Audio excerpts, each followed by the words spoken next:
The third way guy on Vox mentioned Shoykot and Steyer lost because of you, but didn't mention anyone campaigned with you and won. Yeah, they actually they gave the third way guys a favorable edit because the third way guys also talked about Ramen losing because of me, and they had celebrated far too early, and I actually dunked on the third way guys for saying that. I guess that didn't make it into the final edit then. Anyway, but we'll get started here. He is bigoted, he's anti-Semitic, and he is deeply misogynistic. Hasan Piker has blown up in recent years. After the 2024 election, the popular leftist Twitch streamer became a go-to voice within the Democratic Party, looking to him for questions on how Dems should embrace the new internet, how to reach young men, or even the political cost of the Biden White House's policy on Gaza. But Piker's glow-up has angered a section of Democrats who are growing louder in voice. He is such an extremist that it will only do damage to Democrats and hurt their chances of beating right-wing populism. In March, a Democratic group called Third Way. True. I'm such an extremist. Bitch, if you think I'm an extremist, you think the average American is a terrorist, okay? Why am I an extremist? Because I want Medicare for all. Why am I an extremist? Because I want free college, free healthcare. I want better infrastructure. I want to stop all these wars that we're waging, that all of our finances seemingly go to, you know? If I'm an extremist, then the average American is an extremist, but you can't say that.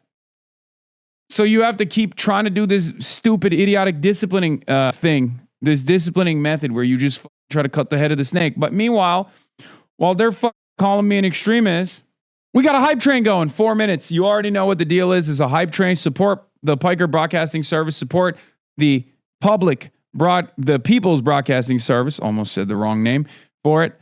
If you support the show, you support independent media. And if we get to level 10 hype train, you can do that by subscribing. There's no ads on the broadcast. If you subscribe for $6 or for free with a Twitch Prime or gift subs for others so they too can enjoy the show and be able to send me links and whatnot. Then at level 10 hype train, you already know what's up. You already know what we'll be doing. Obviously, we'll be carrying the blame. After seeing Will Neff's level 21 hype train yesterday, or level 23 hype train yesterday, I'm expecting much better performance from you motherfuckers, okay? When Will literally said, oh, don't subscribe to Hasan, subscribe to me later, you guys actually listened, it turns out. Okay, you guys actually listened. That motherfucker went to 23, level 23. Thank you for the 25 gifted subs. Oh my Lord. Level 3 hype train is already complete. Anyway, let's continue. Published an op-ed in the Wall Street Journal's opinion section saying, quote, Democrats are too cozy with Hasan Piker. Now, Piker is controversial, no doubt. But is he toxic? And how much of this blowback is actually about Piker the person versus the leftist politics he stands for? I think, as a matter of fact, Third Way's brand of politics has helped Republicans. Why? Their attitude since the Clinton era has been to constantly concede on culture war issues to the Republican Party and never focus on economic populism, left economic populism. Let's dig in. Why are you org agnostic? Why not support DSA? Dude, what are you talking about? Why not support the Democratic Socialists of America? I don't think I can physically support the DSA more than I already have. You know? You say you're a socialist and you have enough money, but why are you enticing your viewers to donate money and instead take a Moist Critical posture where he doesn't take money anymore from donations? I don't know. Maybe because when Moist Critical makes one YouTube video, he makes $10 million off of that YouTube video, and subscriptions are the only long-standing method of gaining revenue for myself and my entire operations. And I can't just travel all around the country and pay for the hardware, pay for everything else without any revenue streams whatsoever, unless I take the pre-existing amount of money that I have and just dump it into the stock market, which is something that I'm not doing. Moist Critical also literally owns multiple businesses. What are you talking about? If only you had a DSA maroon hat, yeah, I'd rock it right now, but I can't, Also, the federal government is up my ass at this point. So, I'm going to have to hire lawyers and whatnot. And I don't there are a million different revenue streams that I could partake in, which I choose not to. This is it. The only thing is just voluntary subscriptions. Okay. voluntary subscriptions. You don't even need to subscribe. You don't have to subscribe. People choose to do so to support the show. Here's what it is. Okay? I don't run ads. I don't take sponsorships. I don't even strike down channels that are generating revenue off of my content. I don't care about any of that shit. I'm like, yo, go ahead. Have fun with it. My merchandise that I sell is just for the fans only. There's not like a profit margin there that's significant because obviously it's made in the United States of America and union made at the same time. So I also own and operate a cooperative corporation on top of everything else where it's equal say and equal pay distribution amongst everyone that's involved in it. You're going to have a very hard time finding someone that is operating their business in this manner. And there's no reason to do this. It's not even like technically unethical, half of the that I just choose not to partake in. But yeah, I hope that explains the situation, you know? Yeah. Yes, you are right, Poppy, but I wanted the argument. I'm sorry. Okay, I unbanned you, even though you've said some insane things in the past, and that's probably the reason why Lake McGroove clapped you here. Look at West European countries destroyed by Muslims and Africans. They come from barbaric countries, living like animals, and when we try to integrate them into our society, they just increase the crime rate and make the cities unsafe. Jesus Christ, dude. Why is it everyone that comes in here and is just like, oh, well, I don't understand. Why are you living an unethical life that I've decided is unethical? And then they go, and then you look back, you look into like their background and they're like, well, African migrants are barbarians that ruin the countries that they migrate to. That's a insane statement, chatter. Holy shit. Yeah, I might have unbanned a little too quickly there. Hopefully we can, Hopefully this chatter has moved on from this worldview and will no longer be racist in the future. All right, let's continue. Now, Third Way isn't just any group. It's probably the premier centrist think tank in Washington, D.C. Their whole thing is about pushing the Democratic Party to embrace more moderate establishment candidates that more closely align with their views and, in Third Way's opinion, do better on the ballot. And while I want to know why Third Way thought it was important to publish this article this year, I wanted to begin by highlighting what the op-ed's general argument was. Here's one paragraph that I think lays out their argument well. Mr. Piker is often called progressive, but that does violence to the term. A self-identified Marxist, he has referred to ultra-Orthodox Jews as, quote, inbred, employed anti-Semitic dog whistles against an anti-Hamas viewer of his stream, compared liberal Zionists to, quote, liberal Nazis, unquote, and said, quote, Hamas is 1,000 times better, unquote, than the Israeli state. Now, I get the importance of what they're saying, and we know anti-Semitism is an important issue in this country. But I also have more questions, so I connected with John Cohen. Cohen is the president of Third Way and the co-author of this piece in the Journal. I wanted to make sure that I had a good handle on their argument and also push the organization on its motivations and goals. Thank you so much for joining us. I appreciate it. Delighted to be here. So to begin quickly, let's hear your case. You know, Third Way has argued that Democrats are too cozy with Hasan Piker. Why?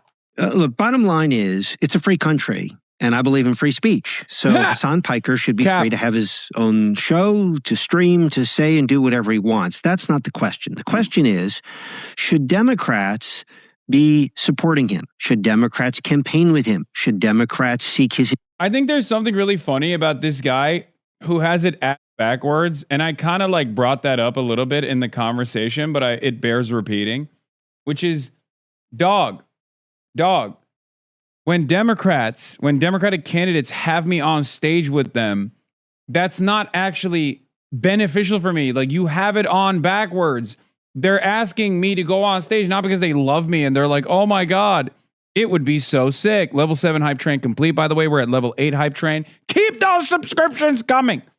But as I was saying, they do that. Well, one, because, you know, there's an ideological alignment there, but they also do that because it gives them credibility on certain issues and it's beneficial for them. What these guys think, unfortunately, because they're wrong, it's ass backwards, is like those guys are just out of the kindness of their heart offering me a platform. I'm giving them a platform, dude. What do you not understand about this? You mogged us, Hasan. Damn, enjoying the new house. Yes, dude. This is the new house. I'm in a fucking penthouse on Billionaire Row. Endorsement should Democrats cozy up to him? And the answer is definitively no. Not just because the things he says are profoundly offensive, and I will run through those in a moment, but because he is such an extremist that it will only do damage to Democrats and the Democratic brand and hurt their chances of beating right-wing populism and expanding the map across the country. Hasan Piker is anti-American. He is bigoted. He's anti-Semitic, and he is deeply misogynistic. I kind of wanted to have two questions just to set the scene before we dig into the claims of the article. What was the impetus to publish this piece in March? You know, why this year? Trump is president. Democrats have very little power in Washington. What made you all publish this now? Great question, instead. So we published this for a specific reason and a broad reason. The broad reason is that if Democrats are going to not just beat Trump and here, I'll translate from corpo speak, from consultant speak. We can't yell at the growing base of support for the causes that, align against our corporate investors, like Medicare for all, free college, the litany of things that Bernie has endorsed and supported for years, and most importantly, Israel. And we can't come across constantly yelling about voters not voting right or voters prioritizing things that we don't want them to prioritize. So we'll just yell at a guy who seems to be a megaphone for these issues. We'll yell at because it's much easier to yell at an influencer. You can especially an influencer like myself, who has spoken on the record for more than, 10,000 hours, almost 12,000 hours at this point about these issues. It's much easier to identify key quotes that you can just keep repeatedly slamming me with over and over again, right? Hold on. It's just, sorry. I'm getting some text messages in between. But yeah, of course it's about Israel too. It's about Israel is a great catch-all, okay? Nearly finished level 8. 45 seconds remaining on the hype train level 8, dude. 30 seconds. Will someone salvage the hype train, or will we refuse to carry the flame today? I don't know. I feel like we're not going to be able to carry the flame. It's 20 seconds remaining. 20 seconds remaining. Jam drums with the 5 gifted. 10 seconds remaining. 10 seconds remaining. The hype train is about to die. We're not going to be able to carry the flame. We are not going to be able to carry the flame. Oh my God, 6 seconds remaining. 99, level 100 at the last second. Hype train level 9. Hype train level 9. About to be level 10. If we hit level 10 on the hype train, you already know we will carry the flame today. Albania situation reaction when? Soon, chatter. Soon. In any case, we're already halfway there. We're already halfway there at 70% on level 9 hype train. At level 10, we will carry the flame. Oh my God. Zaza Bert, what are you doing? Zaza Bert, what are you doing? And we have reached level 10. Blonde Bob, holy moly. With 100 community gifted subs, Blonde Bob. Right, we can do a new one. Or we can do the reggae one. What do you want? Reggae Charlie Kirk? I think we do the reggae. I'm broken, we'll make heaven known. Charlie Kirk, another 100 gifted, oh my Lord. What is this? Maybe we'll play that at level 15 if we get to it. We're at level 11 hype train now. Maybe we can get to level 15. Who knows? Level 10 hype train complete. God damn it. Oh my God. Oh my Lord. All right, let's get back to turd way.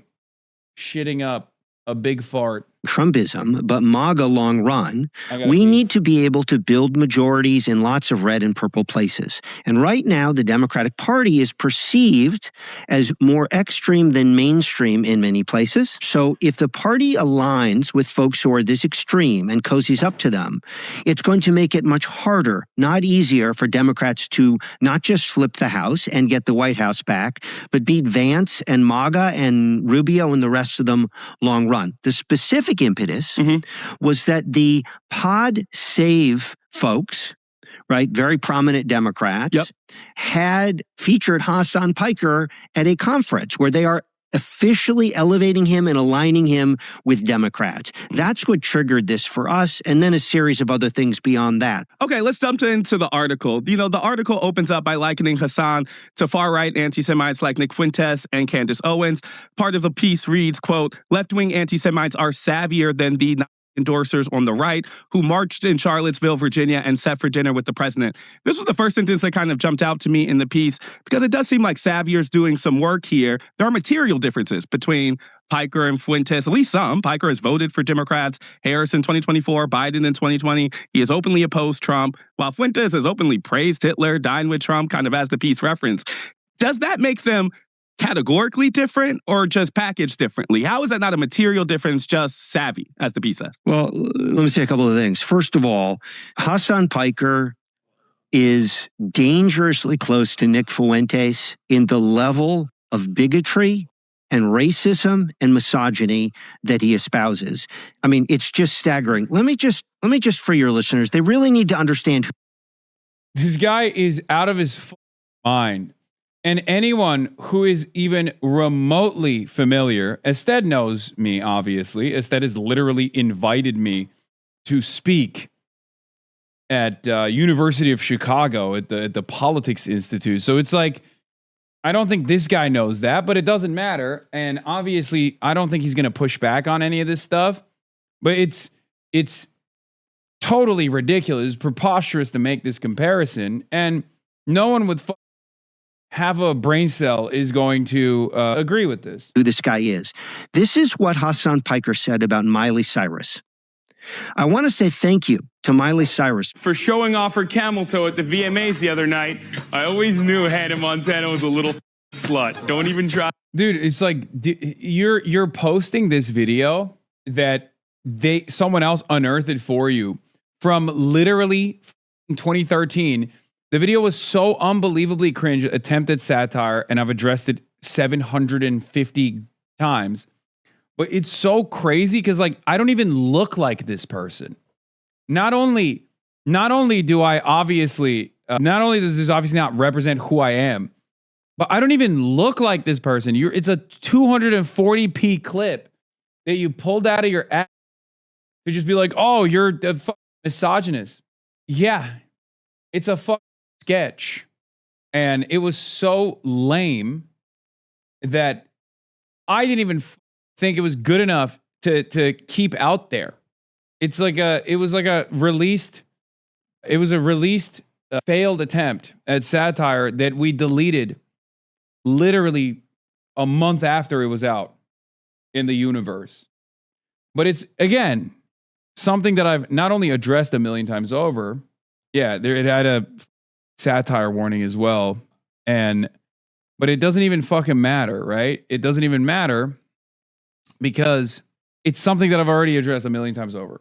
You literally said it was satire and disclaimer of the video. I know. Come on, Ested. Why are we defending this? I guess I'm not really defending it. I'm really just asking about the specific thing that I asked them. I know, but that's horrific. Horrific. Why should this guy be anywhere near the Democratic Party? I just want to re-level set. I'm not here for the Hasan Piker is a good person or not question. I'm here for the claims that the article is making. And I guess I wanted to just ask my question again. Like, sure. Nick Fuentes and Candace Owens are Trump supporters who have, at times, said nice things about Hitler. Hasan Piker has not done that, has voted for Democrats, has advocated against Trump. And I'm saying, does that make him savvier or does that make him different? Got it. So Hasan Piker said, he says, if you're someone who says, if I'm a liberal Zionist, it's like saying you're a liberal. Okay? Mm-hmm. So that is anti-Semitic to its... No, it's not. No, it's not. Here's the reality. You know it's not. You can't argue against it, which is why you have to keep going down to your nose to be like, well, this is why he needs to be deplatformed. But I'm not saying he needs to be deplatformed, but I'm saying that he's a bad guy. You shouldn't associate with him. Argue against the point then. Like all this old shit that you're pulling out of your ass because, someone sent it to you to be like, this guy's bad. Please don't listen to him. Who gives a fuck? Okay? None of that shit matters. The shit that actually matters is what I'm saying right now. And you can't argue against anything that I'm saying right now, so you have to keep going. But please, it's just like Nick Fuentes. Why would Nick Fuentes say liberal Zionists are just like liberal? Are you responding to Arun? No, wait, what? No. Why would Nick Fuentes say liberal Zionists are like liberal Nazis? He's a Nazi. So you can't even make that comparison. He literally has a positive opinion of the Nazis. He has openly stated that he is a neo-Nazi and he likes the Nazis. He said Adolf Hitler is base. Obviously, that comparison falls apart with like literally a little bit of scrutiny. Core to say that someone who believes in the existence of Israel is the same as a Nazi. I can't really see the difference between that and Nick Fuentes. On his voting for Democrats. I can. Nick Fuentes would consider that to be an inappropriate comparison because he's positive about Nazis. This is what he said about Kamala Harris. He said Democrats, if they were in charge now, would be doing 100% the exact same thing. Exact same thing he means as Trump.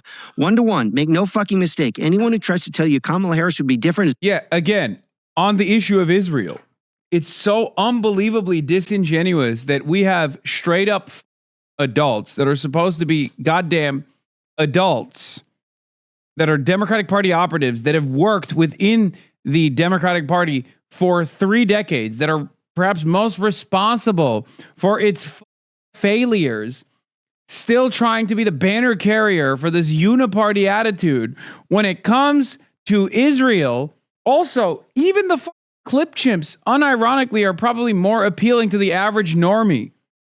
Again, I can't stress this enough. Normies don't actually look at the Democratic Party's attitude on Israel or anything else really and think that there is like major differences anyway. I do. You're yelling at a guy who does recognize that there is differences, just not on foreign policy and especially not on the issue of Israel, with some fairly significant new developments and exceptions with respect to what Donald Trump has done. Okay? He's a fucking delusional moron. So no, he's not for Democrats. He's for China and Russia. He has said that America deserved 9/11. America is, quote, truly the Fourth Reich with nukes. So it's not an argument with you. You're asking great questions. It's that I reject the whole premise. This guy is like Nick Fuentes. Okay. And we shouldn't be close to him. In the article, it also says this language can beget violence. Last year, an alleged murderer, seemingly inspired by left-wing rhetoric, killed 2 people for the crime of being Jewish at the Capitol Jewish Museum. Democrats must understand that accepting anti-Semitic figures like Mr. Piker into the mainstreams puts Jewish lives in danger. Now, I think certainly unequivocally anti-Semitism is on the rise. That represents a violent threat to many Americans. I think we can both acknowledge that. But the CNMP's link there, connecting Piker to the violence, doesn't even mention his name. So I kind of was wondering where that connection came from. Saying that anti-Semitic figures like Piker puts Jewish American lives in danger seems like a pretty big claim. Do we have evidence that Piker's rhetoric has led to violence directly? There is no question that yeah, no, he doesn't. He doesn't. So he's just gonna be like, well, it makes me feel bad. extremist rhetoric, bigoted extremist rhetoric, including anti-Semitic rhetoric, on the right and the left, absolutely encourages violence. There's a ton written and thought about this. That's incredibly clear. And also, can you explain further? Can you elaborate further on how I've done this, though? No, you can't. They don't want you canceled, but they also want to call you a Nazi who shouldn't be associated with. Yeah, no, none of it makes sense. Anyway, he does a long interview with him, but he does an even longer interview with me. So, where I address some of the comments that he pulls up. So, get ready. There's my part that's coming clear. Piker is someone who actively encourages violence. So, let me give you a quote from Hasan Piker. This is about people who own property. Those motherfuckers and murder those motherfuckers in the street. Let the streets soak in their red capitalist blood, dude. So, yeah, Hasan Piker encourages violence in the United States. Did he interview him before you? Yeah. So he interviewed this guy. He did the classic, like all the bits, all the greatest hits, like, oh, look at this. I'm so scared of him. Like, he is a scary guy. Why won't you believe me? Why won't you believe that he's a scary guy? Bitch, I own property. The fuck are you talking about? I literally famously purchased a home. What are you saying? Period. End of story. Okay, we're moving on. The article concludes by saying we're all for a big tent, but Democrats need to draw a line in the sand. I wanted to know, what is that big tent? Who's in? It's really funny because another subject of today's commentary, my former podcast co-host Ethan Klein literally put all of these greatest hits out there in the context nuke, right? And his purpose of this nuke was, by his own statements, he openly admitted to this, was to deny me any sort of mainstream approval and to, quote unquote, end my career. Now, of course, that context nuke did not end up doing that at all. As a matter of fact, one could even argue that it backfired spectacularly. But one of the wonderful things that has happened is that regardless of the hit piece, it's reached a higher level of prominence now. Like, it's basically all these other people are taking bits and pieces from that hit piece and like deploying it. But because the hit piece itself didn't work at all, this is still not working. Like, they didn't look at that and go, well, obviously this was a failure. We shouldn't try this. They just keep trying it over and over again, and it doesn't work. At most, you can maybe get a couple like scared 75-year-olds that watch Fox News to hear this stuff out and go, yeah, this seems bad. If that's their first interaction with me, right? But it's just pearl clutching. It was just, and it has been, and it will still forever be pearl clutching at a time when most people have a negative association with that sort of thing, right? Most people see this stuff and go, oh, here we go, dude. I know you, like, they also recognize that cancel culture is so unfavorable and viewed so unfavorably by the broadest subsect of American society that they have to couch this with like, I'm not trying to deplatform him, but. So if you're saying that first part, you already know that this endeavor, this malicious outrage manufacturing is going to fail on its face. It's going to fall on its face, it's going to fail. It's not going to work because most people just go, I don't give a shit, man. I don't care. Like, who cares? Okay, this guy's bad. Why should I give a shit about this? Why not keep trying it over and over again? That's what centrist corporatist hacks do with Trump every 4 years. Yeah, but it didn't even work with Trump. That's the point, right? They tried this with Trump. It literally didn't work with Trump, and they're still trying to do it. And now they're like, maybe if it didn't work with Trump, but maybe we can do this to the socialist left flank. It's not working. It's not working. People are smart enough. People are smart enough to, one, get annoyed with this shit because it's unbelievably annoying. And two, they're smart enough to recognize, I care about the policies. I care about the worldview. I don't care about the optics. I don't care about what someone has said in the past. I don't care about the quote mining that you engage in. I only care about who this person is now. You know, just one more article, and this will work is an idiotic endeavor. It's an idiotic argument. Okay? The problem for Third Way is that they structurally can't do that because their worldview is so odious and so out of touch with the needs of the masses that he can't just go there and say with his chest, I want every Democrat to care about the things I care about. I want every Democrat to have a favorable opinion on Blue Cross Blue Shield, Aetna, British Petroleum, Chevron, Exxon, and numerous other corporate subsidiaries and corporate donors that I'm tasked with connecting with the Democratic Party's political class, with his political representation, so they don't listen to the needs of the masses. Or rather, I want to change the needs of the masses to being more favorable to this corporate oligopoly that we have created. He can't say that, so he has to go, oh, the people railing against this structure are actually bad people, I promise. It does work, though. It worked on Corbyn. No, it doesn't. It literally doesn't. It does not. It doesn't anymore. Okay, it worked on Corbyn because it was in a different timeline, in a different country. It wouldn't even work on Corbyn now. If Corbyn was currently 21K versus 30K is rough. I know, man. I got a lot of adults in this community that don't actually tune in on the weekends, you know? Talk to me when your favorite content creator hits the lowest level of viewership that I hit, okay? When your favorite content creator gets 21K, you'll be in here, singing his gospel, talking about how awesome it is that finally he's getting the recognition. I know. It's the weekend drop-off, baby. It happens every weekend.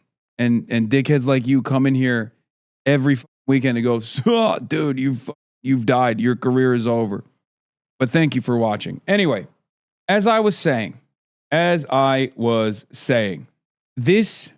they can't make an actual argument. I can. That's the difference. I can tell you exactly what I care about. I can tell you exactly what I believe, and I can tell you exactly what I'm fighting for. They can't. So they have to do this like, we can't tackle the message, so we shoot the messenger ass all the time, and it still doesn't work. Right? Still doesn't work. To someone like Joe Rogan, should Democrats go on his podcast? Again, great question, instead. Democrats should go anywhere and everywhere to make their case and to argue against people who are bigoted. So if you go on Joe Rogan and you disagree with his point of view, argue vociferously about his point of view, call him out. If you disagree with Hasan Piker, fine, go on his stream and argue against him and denounce him and expose him for the bigoted guy that he is. That's not our beef with Piker. Our beef with Piker is, this is a great why take. should Democrats... Yeah. Some of the most blatantly identitarian people left on this site are pro-Israel moderate Democrats, people like this, that will cynically say, like, at some point, Dems are going to have to acknowledge how ridiculous it is that all of our top punditry is straight white male trust fund babies. Meanwhile, our coalition is predominantly working class women, BIPOC. Yeah. Famously, the predominantly working class women, BIPOC, LGBTQ plus coalition, which, by the way, all of our candidates are, ironically enough, the centrist Democrats are, usually old white men or old white women. Our coalition is actually queer, BIPOC, all this stuff that you're presenting as far as our political representation goes. But not only that, but also you have a Israeli flag in your bio, dumbass.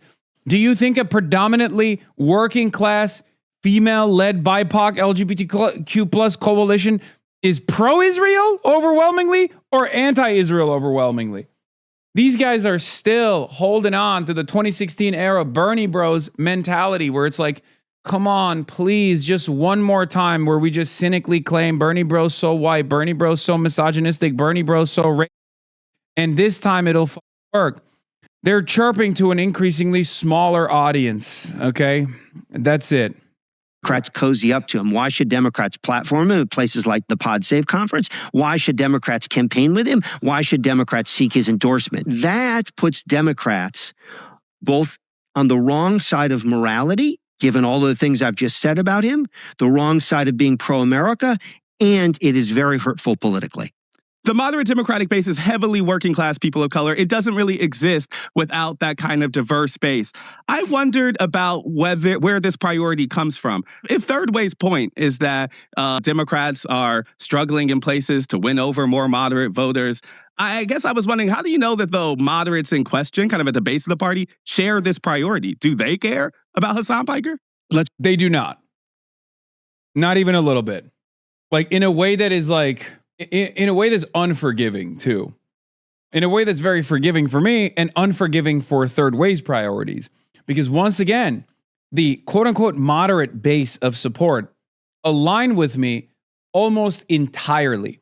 Okay? Maybe not to the degree, maybe not to the choice quotes that they clip out of context or find from like 2013, you know what I mean? Like from 13 years ago to be like, this is what he believes right now. Like, I'm sure there are plenty of things that you could present that the average American voter that's like leaning Democrat would look at and go, I don't agree with this. This is ridiculous, right?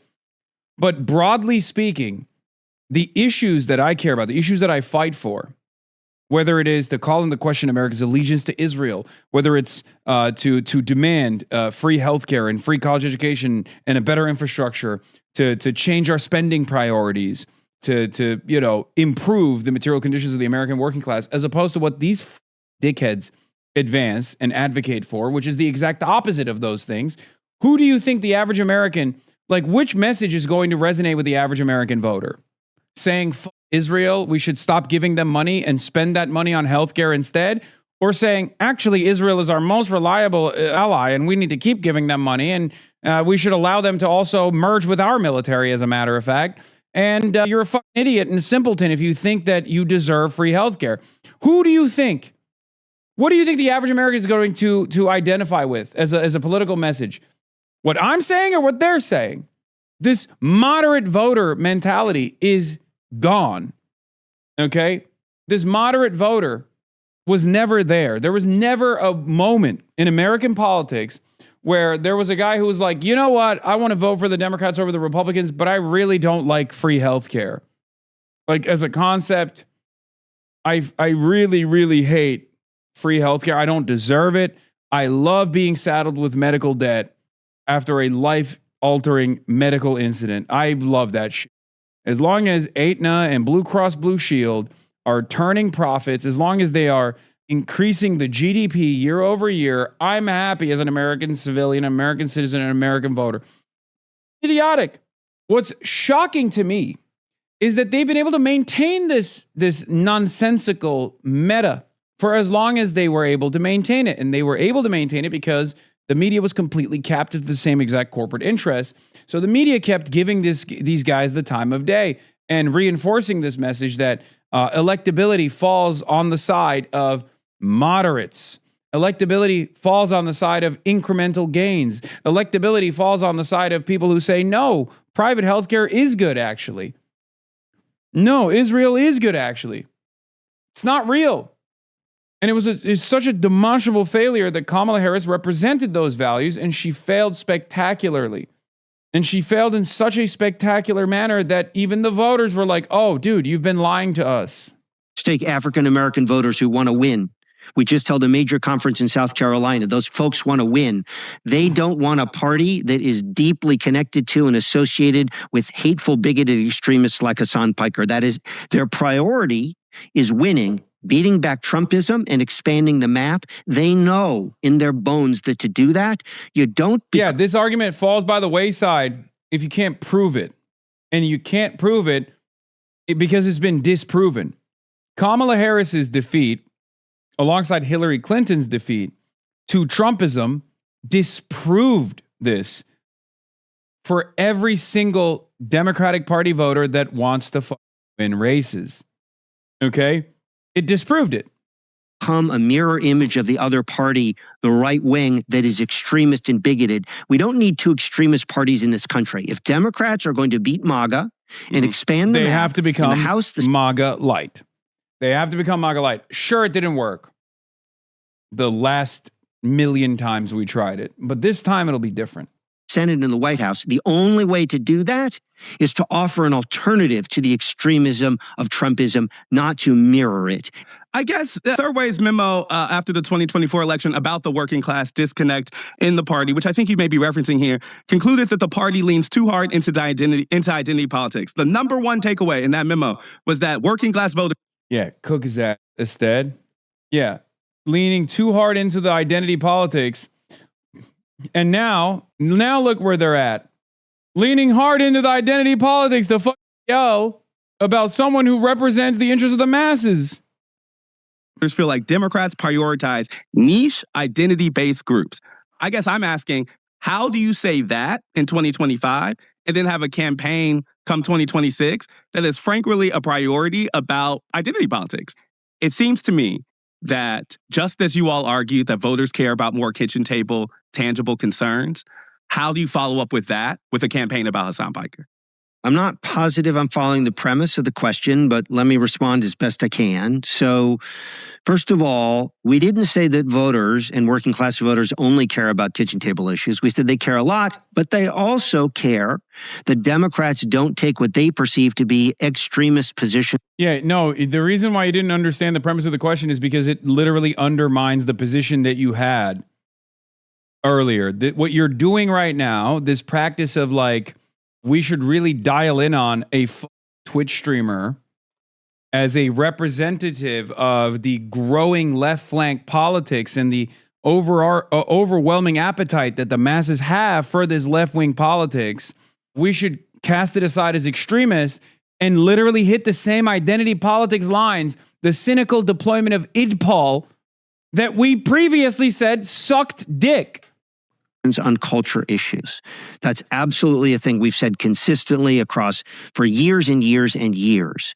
So I don't see how this is identity politics. We are making a simple assertion that if Democrats cozy up to an extremist like Hasan Piker, not only is that morally wrong, but they are going to push away many of the moderate voters that they need to build electoral majorities. And by the way, how do you know that? Like, I guess I'm saying, like, it's happening right now. The man has a popular Twitch stream, much more popular than a lot of other people and a lot of more moderate folks making a similar message. He's not getting invited to Crooked Con or these other things because there's not an audience. How are you so confident in your assertion that Hasan Piker's political views, which I understand you're making a point about the clearly offensive things that he has said throughout his time in public life, but there is clearly an audience for Hasan Piker's political message.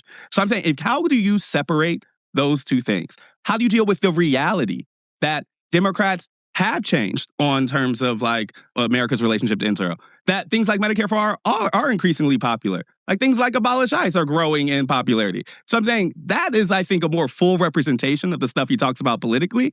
How are you dealing with that shift among the Democratic base, even if you're making the argument that he himself is offensive? Well, let me just give you an example. I get your question. So in 2025, in the off-year elections, right, Mondani, a Democratic socialist, won in New York, right?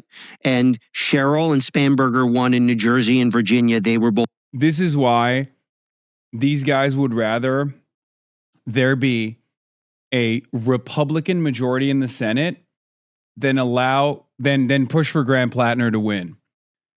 Lucky for us, they got no motion amongst the masses. Do you understand why? Because guess what? If Graham Plattner wins, if Abdul Al-Sayed wins in Michigan, if Democratic Socialists keep winning, not just their primaries, but their general elections, okay, then this argument that he is about to present, which you've heard a million times over, falls apart in spectacular display. And the counter to his argument also is that Spanberger is now deeply unpopular due to the same exact moderate policies that she has advanced, as opposed to Zohran Mamdani, who has followed through on his campaign promises, is deeply popular. That's the issue. Not only is their argument about moderates winning elections wrong, okay? Yes, in an anti-Trump wave year, yes, you can put a cookie-cutter neoliberal Democrat in office and they will probably win, okay? But will they maintain their popularity, or will they make way for potentially a worse version of MAGA later down the line is the question. And we know that has happened already with Joe Biden. Joe Biden was the moderate. Joe Biden ran and won and governed like a moderate. There were a lot of things that he did that was incrementally moving the needle in the appropriate direction, but no bold, radical, sweeping agenda changes. And we got Trump again in the aftermath of that because his popularity fell by the wayside. We don't just want people to win elections in that year due to the unpopularity of the Republicans. We want a resilient political movement. We want real changes. We want real changes to come that will benefit the working class. Okay? It's that simple, man. Both moderates. Yeah. Where was turnout higher? New York, Virginia, or New Jersey? That feels like an unfair question from a local to statewide election. No, Come on. We're talking about a mayor's race versus the governor's race. Like, that's a trick question. That's not a trick question. It was higher in Virginia and New Jersey. I mean, Mamdani's favorability rating is much higher than Sherrill's or Spanberger's. Like, you can pick a number and make this argument in either way. I'll give you another example, okay? So since 2018, a central task has been to flip red congressional seats to blue, right? That's a central task in the Trump era. Crucial task. The House New Democrats have backed candidates and invested in candidates who flip 50 seats. Our Revolution, right, and Justice Democrats, two of the most prominent left-wing groups associated with Piker and Bernie and AOC, et cetera, have flipped literally zero. Yeah. Zero. Yeah. Zero. Okay. Well, that tells you where voters are at. Voters are... Dog, You have an unbelievable money cannon that you deploy at these races that you identify with, whereas groups like Our Revolution are so much pickier by design because they have an ideological slant.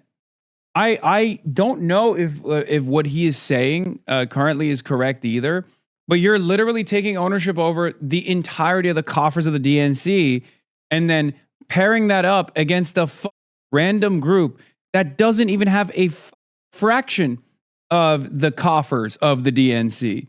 You're literally talking about cushy seats. It's ridiculous.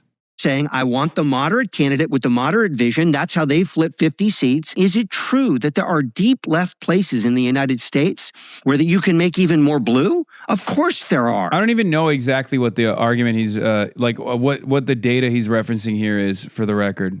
I don't even fucking know. But that's not the central political challenge of our time. If you want to beat MAGA, is to make blue places bluer. It's to flip red. But yeah, he's like referencing Zoran's turnout, for example. So you know he's making an indecent argument regardless. Places to blue. And the track record there is unequivocal. These folks have tried over and over and over since 2018. They only make blue places bluer. So I reject the premise of your question. It is true that Mondani can be popular in a deep blue place. And it's also true that lots and lots of moderates can get elected in purple and red places. Those things are simultaneously true. They don't.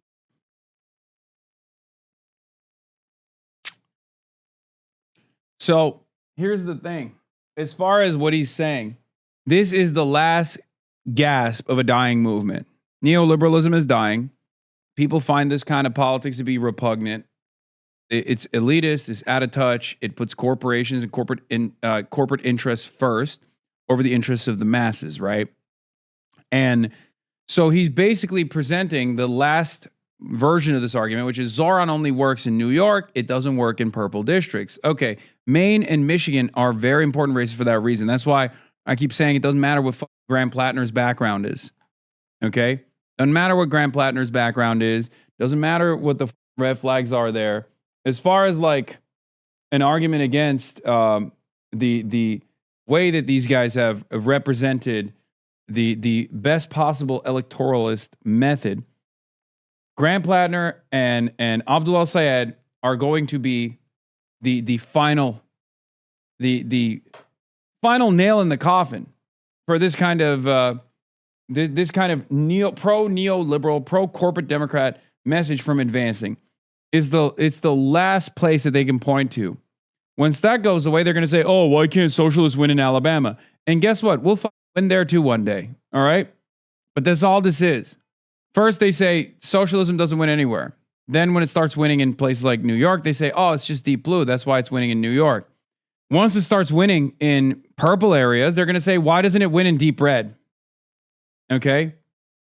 And one day, we'll win in deep red places too.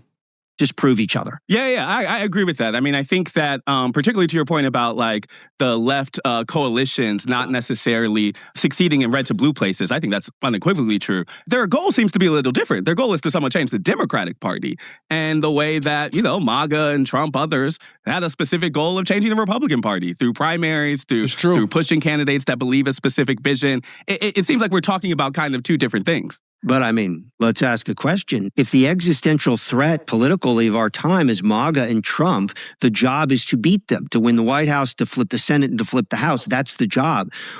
Why would you then try to make blue places bluer? That's a serious distraction if you believe that MAGA is an existential threat to our democracy and our way of life. Donald Trump is... Why? Why is that a serious distraction? Why? Why is that a serious distraction? President right now. Not because of progressives, really. You know, like the existential threat of Donald Trump, that goal, Democrats failed it. Like, he won again. It did. So I'm saying, like, it doesn't seem to me that the question is about the... By the way, here's the thing. Ed, unlike many of his counterparts in mainstream news and mainstream media, because of his job as a reporter that travels the entire country, has talked to these real moderate voters, right?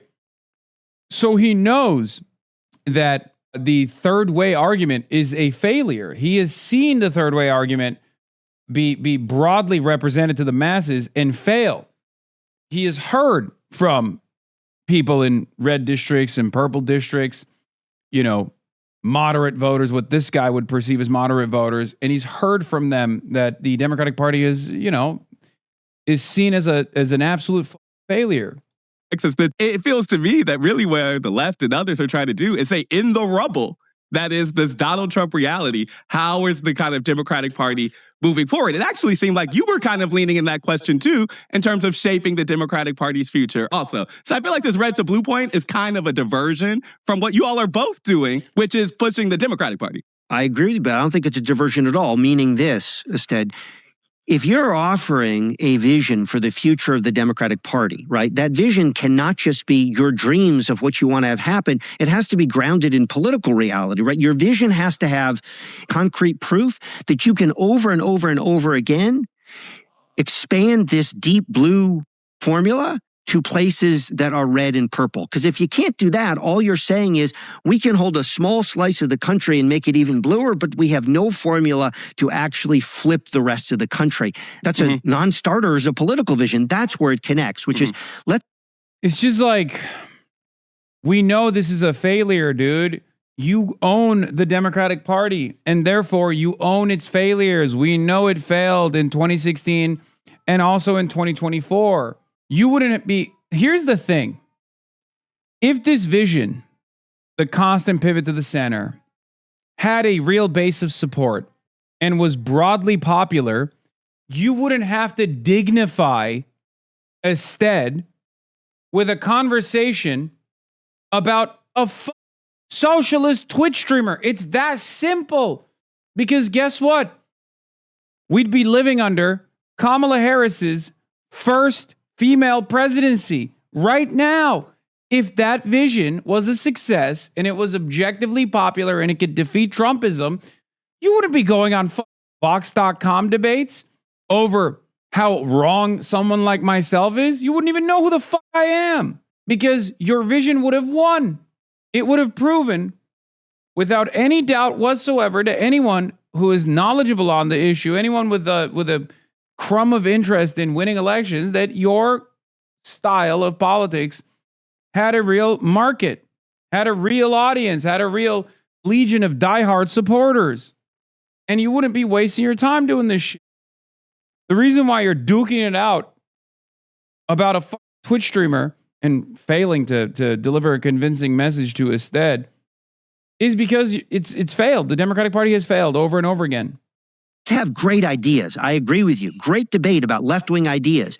But half of what you offer as a political movement has to be a formula for flipping the country your direction, and these guys have utterly failed at that. We're going to talk to Piker, as we mentioned, about these controversial statements, about the distinction between anti-Semitism and anti-Zionism, and what he thinks about his responsibility to the audience. I think one thing that's important that we haven't really talked about is this is different than kind of a traditional media person or endorser, because, these Twitch streamers make a lot of money from controversy, and there's not really a gut check on accountability. So all I'm saying is we're going to ask about all that. Is there anything that you think he hasn't answered or is a question that you want to put in front of him from Third Way? He has said repeatedly that he doesn't want to apologize for anything he says. He doesn't take it back. It's all taken out of context. We've heard him say that many times. That's not true. So again, same thing. Listen, man, if you serve a platter that has a diverse range of issues that you're representing, as though it's like it bears significance on my current attitude or my current advocacy, while simultaneously peppering in actual shit that I have said recently and do believe and do stand by. Yeah, some of those things I'm not going to apologize for, because there's nothing to apologize for, like the Israel-Hamas dynamic, right? But yes, of course, there's plenty of things that you've brought up in here that I have apologized for in the past. Could go through all these quotes. I gave you the one on Miley. Yep, we'll ask about that one. Okay, how about this one? There is nothing more annoying to me than first generation, second generation, third generation Asian motherfuckers who are dogs to white people. You are literally barking for white people. My question to Hasan Piker is... Yeah, see, that's a great quote. I'm talking about minority groups that tokenize themselves deliberately to participate in white supremacist actions. What do you want me to say? You want me to apologize for people that literally place themselves at the forefront of the anti-DEI, anti-affirmative action initiatives? Do you not feel even a sense of shame when you're talking to a black man too about this? Like, it is out of context, I guess, in that circumstance. Out of context quote? Yeah. No, there is no standpoint epistemology. When you come to me with a quote like that, I'm going to tell you what the quote is about. Now you can tell me if you disagree with it. Do you think that the anti-DEI initiatives were actually appropriate? Do you stand by that? Do you agree with the Trumpism and the MAGA movement on that front? Do you think it was good that a bunch of white supremacist organizations with a white supremacist goal of destroying what remains of a crumb of hope, a crumb of upwards mobility that we've offered to some black people if they're fortunate enough to receive it, that getting destroyed was good? Is that how you feel? You think the anti-DEI initiatives are solid?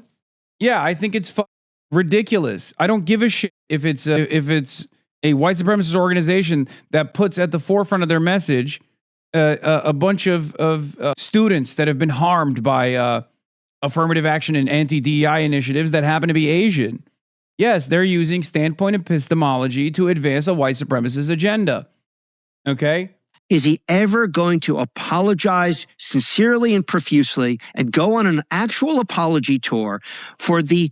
Why the fuck would I do that? Suck my dick, dumbass. Dozens and dozens and dozens of bigoted, offensive, misogynistic things he said? Or is he just let me constantly, oh my God, I'm so sorry for a litany of quotes that are mostly out of fucking context over the course of my 13-year political commentary career. Oh my God. You think that's productive?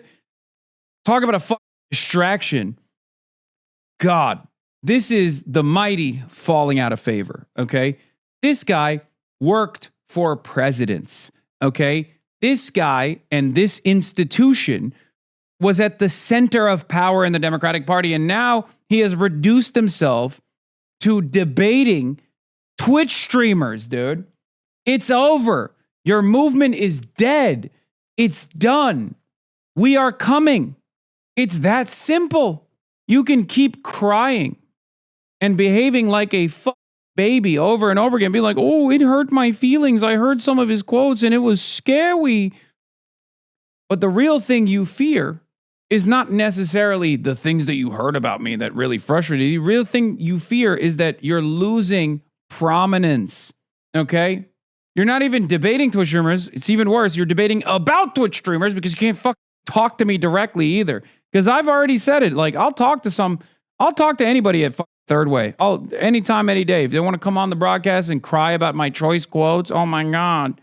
Keep standing by all of them. Mm-hmm. I think it's totally fair to ask about apology, about regret, about whether he stands by it. So we'll make sure to include those. I actually I'll have another couple I plan on asking about Hamas and the Israeli government. We'll put in front of him as well. Do you have anything else you want to make sure you mention? I got through my questions. We'll take these to him, but want to make sure you feel like you had your piece. No, that was great. Very quick, actually, just because it's relevant to what just happened. Just to note at a practical level in the California races. So Chakrabarti, who was former chief of staff, campaigned with Piker. He came in a distant third in that race. Tom Steyer went on Piker's stream. So I get it, but as a very practical... Yeah, he also brought up Nithya Raman, but instead gave him the favorable edit.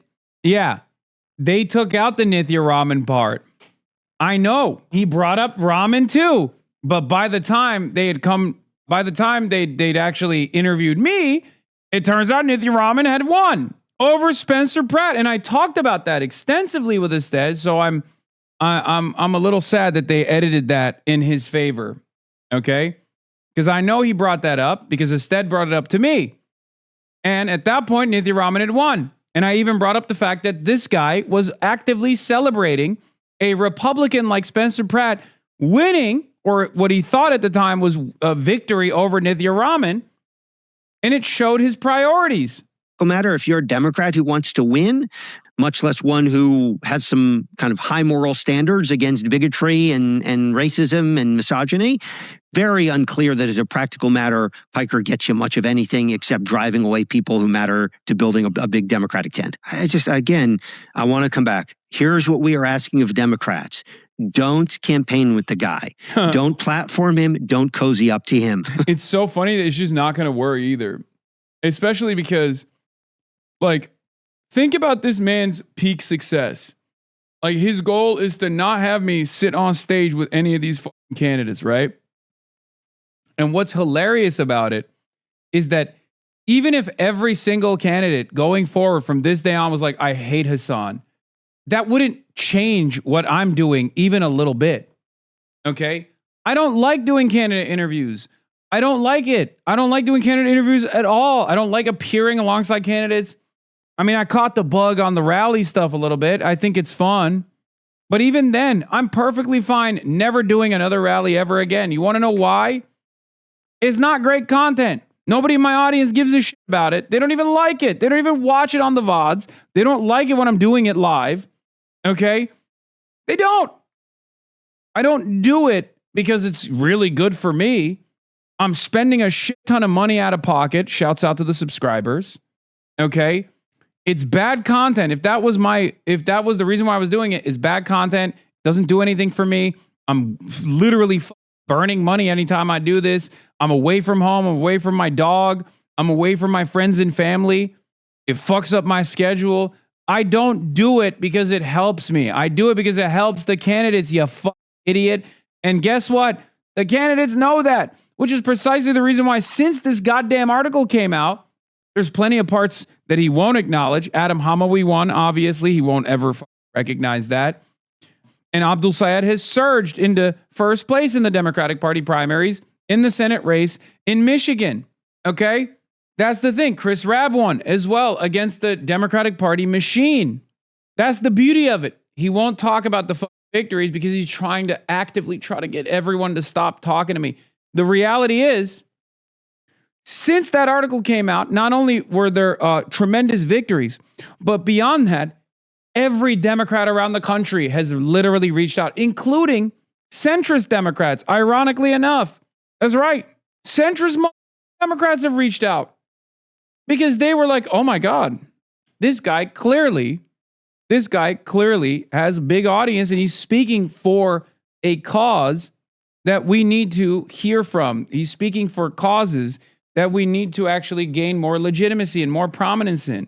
I'll let you get the last word on that. Thank you, Jonathan, for coming on. Thanks for having me. Up next, what Hasan Piker has to say in response.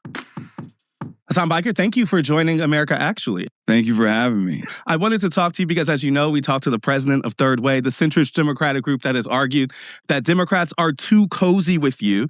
And we dug into their argument. And it seemed both substantive and personal. They say that your brand of politics is bad for the Democratic Party, which we'll dig into later. But they also argued that just the scope of things that you have said are too offensive and that you have not apologized for them. Anti-Semitic things, sexist things. I wanted to start with some of those statements that get quoted a lot. I know that some of which they quoted were not taken in context, but a couple others seemed as if there were some merit to them. So I'm going to play the first one. I want to say thank you to Miley Cyrus. Oh my God. At the VMAs the other night, I always knew Hannah Montana was a little slut. Don't even try to hide it. Okay, so that was one of them. I want to say, how should we think about these past statements? Do you stand by them? Will you apologize? Oh my God, it's so cringe. It's that is an unearthed attempt at a satirical like pop culture / like dating advice show that I was trying to do that was like bro focused. And of course I've apologized for it. I mean, it's nasty. It obviously doesn't reflect my current values, and it hasn't reflected my values since like I was 2014. What would you ascribe that to? Like, what was the shift in values? Is that just growing up, or is that like something happened that make you think, let me pivot away from this kind of No, it was a desperate attempt to try to be funny. What is and this? I was much younger back then too, and I definitely played it fast and loose with the satirical element of it becoming like dude, what the fuck is this? Caroline Khan announces that Hasan and Farah looking to buy a house in New York City for a few weeks per year that they're there visiting from LA. She suggests that Hasan can write off taxes if the house is used for content as she walks back several unhoused individuals. Dog, please don't give any attention to this absolute stalker account. Jesus Christ. Like, why? Why are you guys literally... Why? What's wrong with you? That's Dan Stalkman's personal account that he uses to take anything and everything anyone in my vicinity has ever said and then negatively frame it. We are not buying a house, man. Half this shit is a joke. Oh my God. Yes, dude. I'm buying a mega mansion, okay? And I'm specifically displacing orphanages in New York City, okay? You caught me. That's literally what we're doing. And I'm going to rent it out. And I'm going to be a bad landlord, okay? I'm going to be a landlord, and I'm going to be a bad one specifically. You got me. This is real. This is a real thing that's happening. Please, guys, please. These are dangerously unstable individuals that are actively spending every fucking waking moment to try to disparage me. Do you understand? They will clip you out of context. I know. I'm gonna do all of that. I mean, it's so ridiculous. Like... Who cares? Who cares? It was far too misogynistic, which is why we deleted it almost on release. But then nothing gets deleted on the internet, of course. Yeah, I mean, but Third Way's argument was that you have not apologized. You're saying you have. Oh, of course. And not only that, but also a big part of my politics and a big part of my worldview revolves around rehabilitation, both in the criminal justice system, but also the draconian attitude that I think a lot of Americans have towards rehabilitation in the social crimes division. And I use examples such as that one that you just showed as a way to say, look, like I had misogynistic opinions in the past. I've had transphobic opinions in the past, and I've worked through them, understanding that it causes harm to others, and it also is not reflective of who I am as a person. I mean, that's one of the statements, but there's a couple others, and I do want to play another that is more recent. Now, this comes from the question that Third Way was raising about anti-Semitism, which seems central to the reasons that the UK recently barred you from entry. You have said that Hamas is 1,000 times better than the Israeli state and doubled down on it later, saying that you would vote for them over Israel every time. You once referred to ultra-Orthodox Jews as inbred, but the one that they focused on most specifically was a time on stream when you were arguing with the Jewish man and said this statement. You want every single Palestinian to be executed ruthlessly in the streets so that you can build another fucking theme park in Gaza. You baying pig. You bloodthirsty, violent pig dog. Now, I'm going to... That's a banger. Also, that person is not Jewish. Yeah, that was just a addition. They just added that on. It's a fucking anonymous account. That person was not Jewish. To ask about that because they brought up that specific slur as something that you also have not apologized for. In the aggregate, how does this not add up to someone who has trafficked in anti-Semitic tropes? Yeah, I didn't even know that this is like in any way, shape, or form anti-Semitic. The term, the utilization of the term "pig dog" is what is in contention, right? Yeah, I didn't realize that. I don't even think anyone else realizes that this was actually an anti-Semitic statement. I've only heard about it being referred to as like capitalist pig dog and red alert as a common thing that socialists have deployed against capitalists and fascists. But that common alike. thing could be based in a history that has anti-Semitic ties I to didn't, it, right? I didn't know that. And so the same question becomes the same. They were asking specifically. Did you catch the watermark on the clip? No, I have not. What was it? I didn't even see the watermark. Where is it? Where was it? Oh, these messages from Hamas Piker. Oh, God. Yeah. It's ironic because I do bring up the Hamas Piker website later. You heard about it being referred to as like capitalist big dog and red against anti-Semitic ties I didn't know that. And so the same question becomes the same. They were asking specifically about apology. Is there one for this statement? Oh, for the utilization of the term pig dog? Yeah, I mean, of course. It's look, I don't think they're being sincere when they say this stuff. We'll get But and you know, we can talk further about that. But yeah, of course, I never want to offend entire swaths of the population unless they're fascist. The third statement they talked about that we want to ask about, again, before we get to the kind of broader questions, is that you had advocated for violence. Now, I pushed back against some of their claims specific to anti-Semitism because I don't think that really added up. But there was a moment in a 2025 live stream when you said, quote, if you cared about Medicare fraud or Medicaid fraud, you would Rick. Yeah, I don't know why they're like the pig dog thing has any salience whatsoever. Because I don't even think that it is like a known. Look, I have a PhD in racism. Okay, as you guys know, I'm Dr. Jihad. I have a doctorate in jihad and a PhD in racism, and that's not like an established trope. That's not an established trope at all. I don't think it's an actual anti-Semitic term. I don't know where that came from. I don't know why people say it's an anti-Semitic term. I've never heard it, but you know. It looks like it was a common insult in Germany, so I'm sure it was used by non-described Jews, but it's clearly not specific to Jews. Yeah. It's just like, it's a reach. It's a total reach. But again, if it's offensive to people, like, I'm sorry. I don't want to fucking offend you, you know? That comment got you temporarily pulled from Twitch, but you've since said it was a figure of speech. I still wanted to ask, though, based on their argument, in a country with real political violence, is that irresponsible? That also was directly clipped out of context. I was actually referencing Mike Johnson talking to Caitlin Collins on CNN. He was bringing up the fact that they were not actually taking people off of Medicare or not trying to erode Medicare expenditure, but instead combating Medicare fraud. And I said, if you, Mike Johnson, actually cared about Medicare fraud, you would. And I used hyperbolic language there, and I shouldn't have. But no, the whole point of that was, and I followed it up in the longer conversation. It's pretty obvious. I'm talking about Rick Scott committing, at the time, award-winning amounts of Medicare fraud. It's more so about the point that like Republicans love to present an argument as though they care about Medicare fraud, but in reality, they're actually just trying to gut Medicare in its entirety. I asked because I think they were trying to make a larger argument about the responsibility or lack of responsibility to your audience, which is a big one. As that has grown over the years, how have you thought about the balance between filling the hours of day that streaming requires and not leaning in to the most controversial or most bombastic version of yourself? Do you think about that? I do, absolutely. I mean, I think the fact that over the course of 10,000 hours, the only choice quotes that they can find are from like 2013 that are actually embarrassing and not even like remotely out of context or something that like I don't think anybody knew was an anti-Semitic slur at all. And I still don't even understand fully what that, like where the pig dog thing comes from. Rick Scott was 2025, you know? But Rick Scott is a more recent example. And I think like that, once again, it's pretty obvious what I'm saying. I'm not like, talking about like advocating to assassinate an American politician in that situation. There is always going to be opportunities for groups to create and manufacture outrage, manufacture controversy around everything that I'm saying.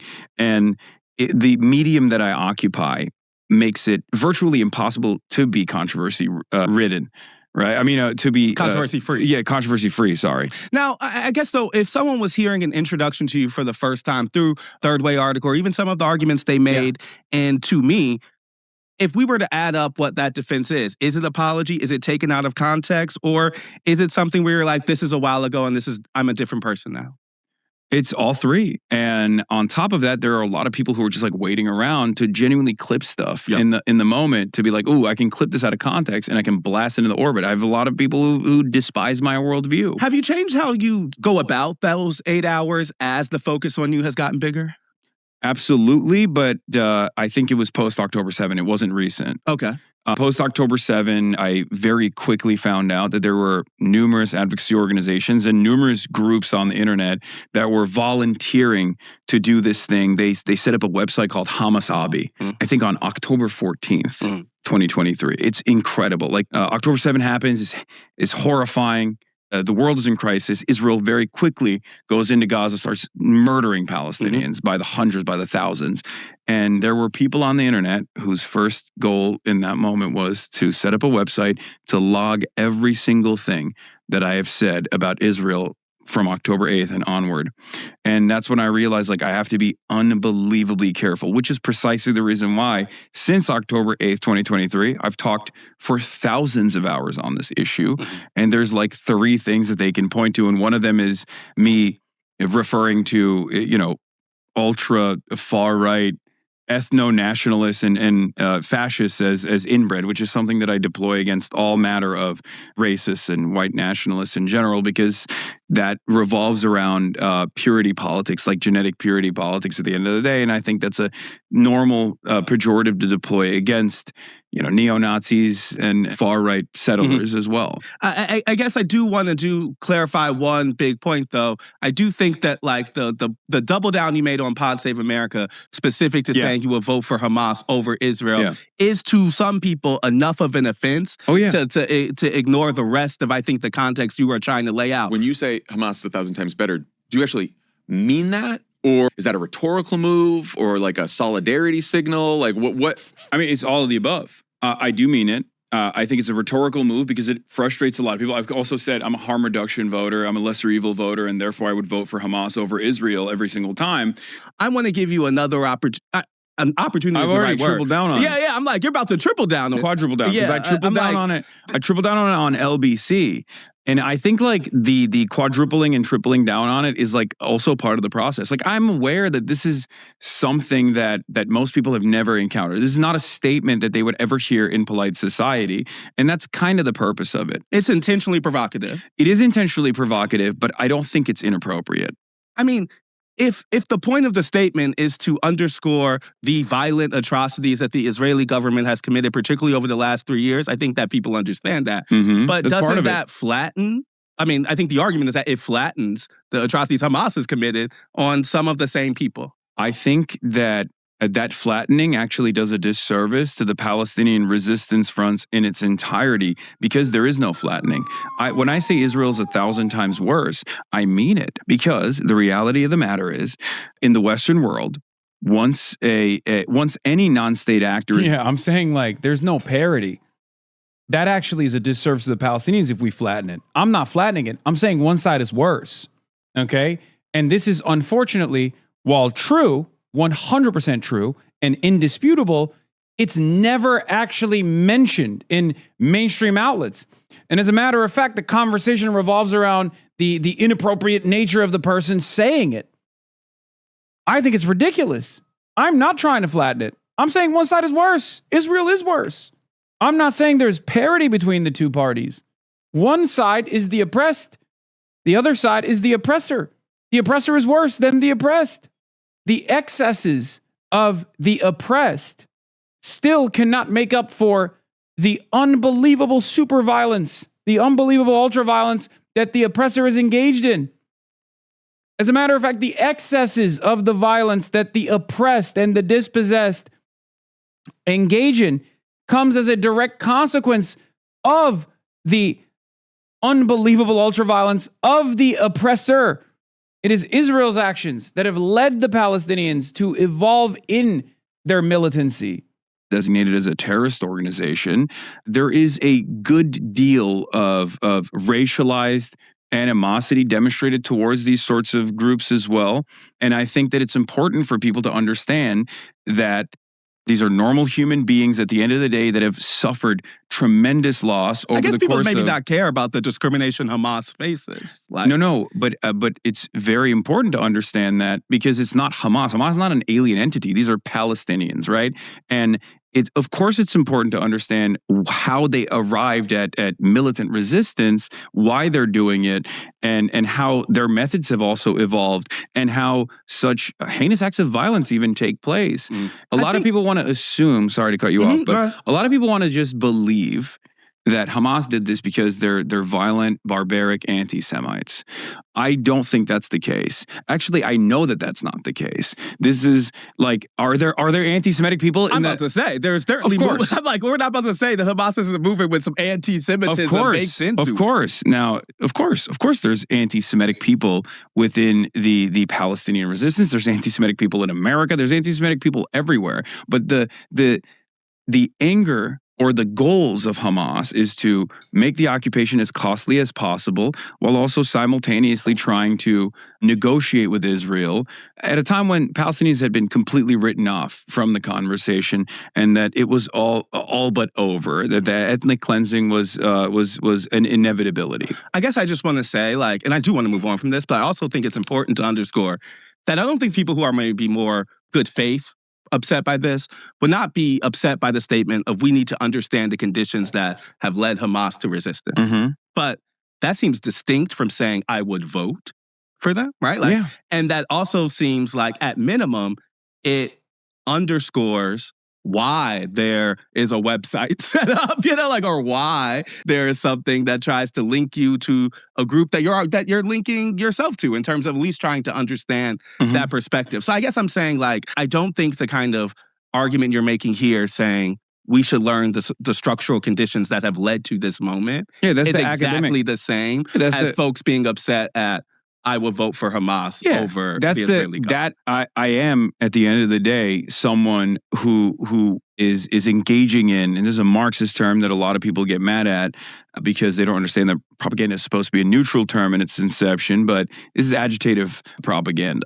The entire point I'm making there is to cause you to second guess when we have this back and forth conversation, as I'm sure many people who will be tuning in to listen to this conversation will maybe think about this perspective differently than they ever have. I think that, well, maybe that's a good place to leave it because I feel like that kind of agitation is clear and folks can think about that argument. I want to talk about the kind of political theory of change that was also built into what the third wave president was saying. I think that's a pretty solid. Look, a lot of people say Ested was being far too contentious here, but he's not supposed to blaze me. He's trying to, offer not his perspective, but he's trying to give enough room for me to push back against certain points of view and say my piece. And he's doing the same to the third way guys as well. Okay? If he comes across bad in this interview, that's him falling on that grenade in an effort to make sure that he can, give both sides and their perspective, even if it's an issue where he has his own personal opinions, right? In any case, I think I said my piece and it was pretty solid. Like, if it was a more contentious interviewer, I would have definitely brought up the fact that, the Nat Turner rebellion was probably conducted by some people who had a very good reason to hate white people. I would not hold that against them. I didn't say that in that moment because my goal wasn't to, undermine his position or make it seem like he's like defending Israel, right? He was saying that hearing stuff, even like this, from you makes it harder for the Democratic Party and is a reason why they should kind of keep a distance from associating. He says, this is a ready-made ad for someone in a congressional swing district or someone whose electorate might be offended by some of the stuff that you say. But it's not clear to me that your goal is get the most Democrats elected. So I wanted to ask, one, is it? And two, if not, what is the goal? No, I care about political action. And I care about policies. I care about advancing political goals. I don't have any loyalty to any brand or any identity of any sort. Are you a Democrat? Do you consider yourself? I vote Democratic usually. So yes, I've never voted for a Republican. I will never vote for a Republican. Did you vote for Kamala Harris? Yes, I did.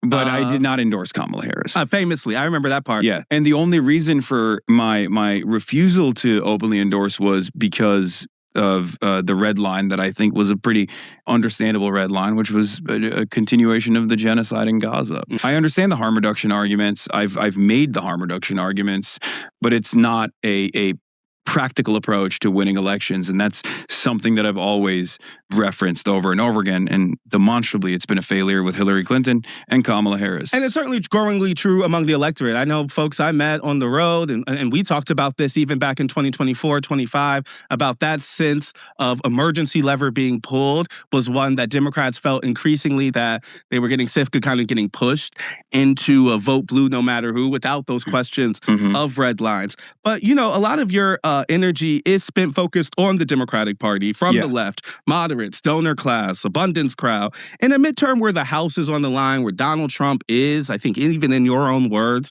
making a march towards a more authoritarian, maybe fascist country, is there a point where that type of friendly fire backfires? Like, do you worry about helping Republicans? No, I don't think this helps Republicans at all. I think, as a matter of fact, third way's brand of politics has helped Republicans. Why? Their attitude since the Clinton era has been to constantly concede on culture war narratives and culture war issues to the Republican Party and never focus on economic populism, left economic populism, because they have corporate donors, right? And their job is to basically connect those corporate donors to the Democratic Party as a whole, and to maintain a certain posture within the Democratic Party's center of power that they do abide by the interests of corporations and oftentimes place them over the interests of the population. When you stream with a politician, are you reaching out to them? Are they reaching out to you? How do you go through those choices? Oh, they're reaching out. And especially since the third way stuff. Oh my God. So is that progressives only? Is that that's across the board? No, it's actually across the board. It's shocking. So how do you make decisions about who comes on the stream and who doesn't? I don't like doing the candidate interviews. I don't like doing the candidate collabs at all. It's not very good content. People don't want to watch it. It's kind of boring for the most part. So why do you do it?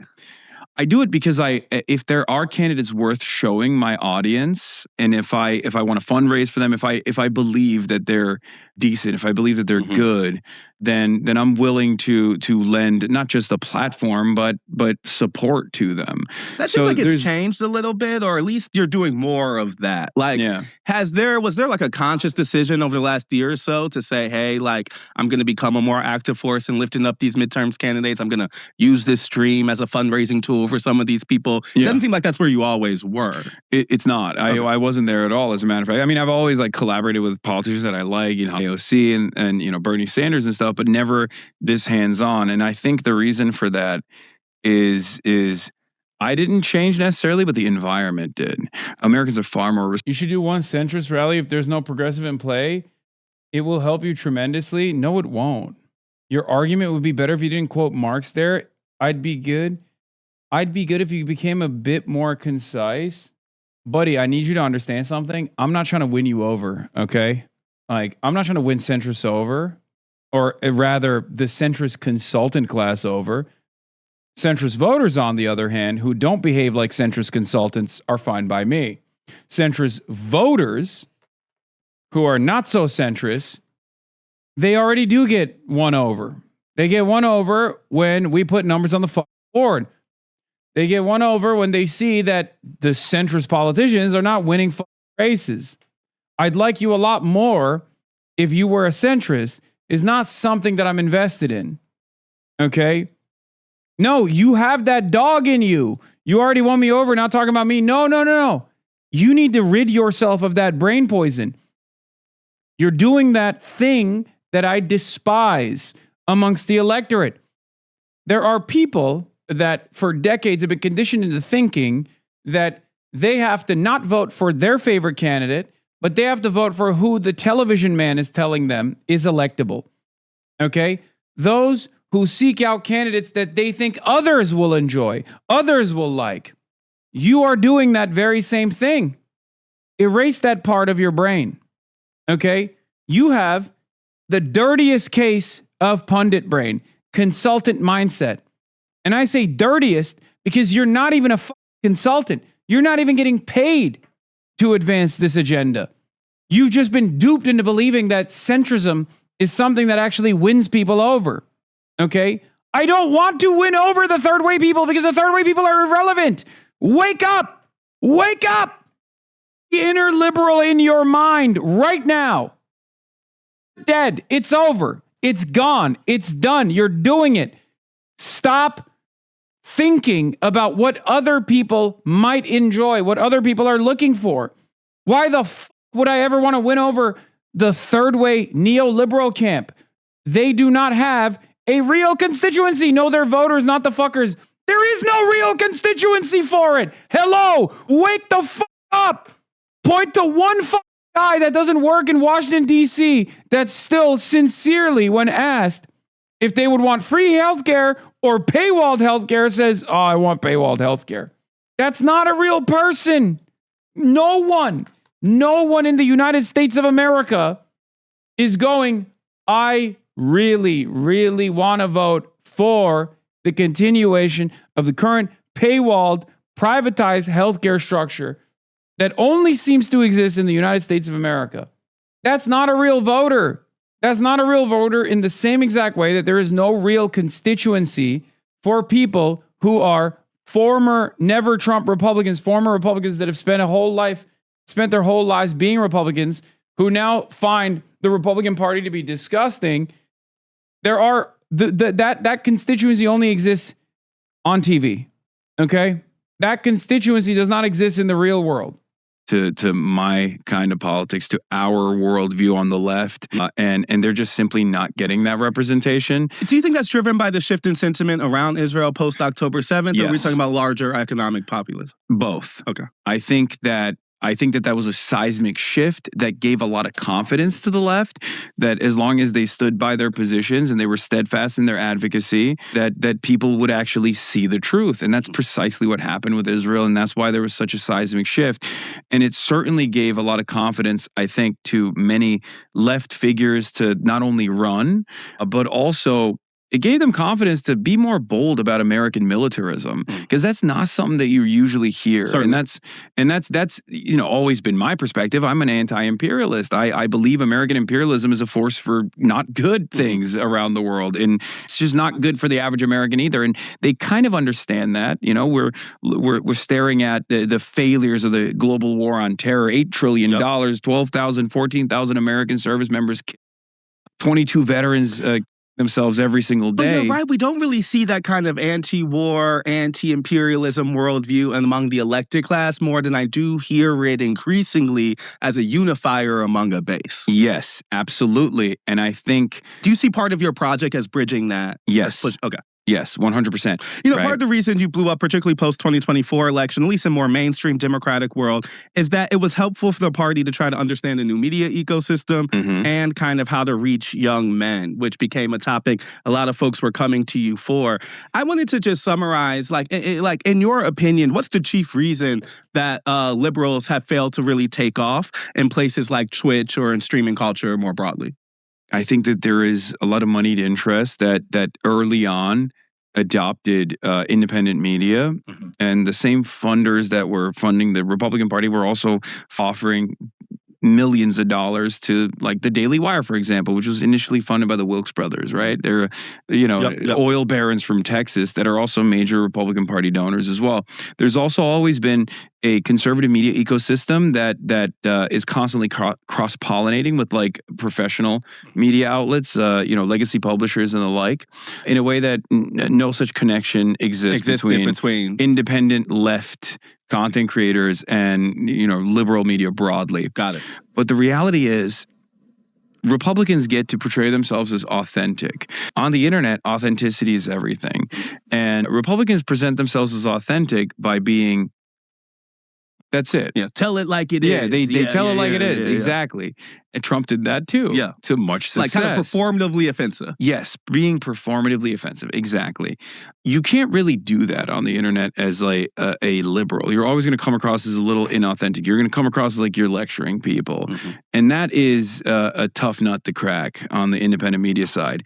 And sometimes when you do a pretty good job at identifying right-wing misinformation and tackling it and combating it like I do, then Third Way comes after you and says, oh, well, you're not sufficiently woke, but you're also too woke at the same time. Yeah, I mean, they were kind of making the argument that you have succeeded by adopting some Republican-y tactics or that, if that was the case, wouldn't Third Way love me? I'm saying there's like... that's what they wanted. I guess what I really wanted to ask, to bring it back to the young men point, like, is there a way to be appealing to that demographic without the misogyny lean in, right? Like, is there a way to be authentic to wide swaths of new emerging Americans without offending traditional Black growth structures? I'm saying sometimes those two things do feel a little in conflict about how you live in the culture of those people without reflecting values that I would like to think left or liberals don't like.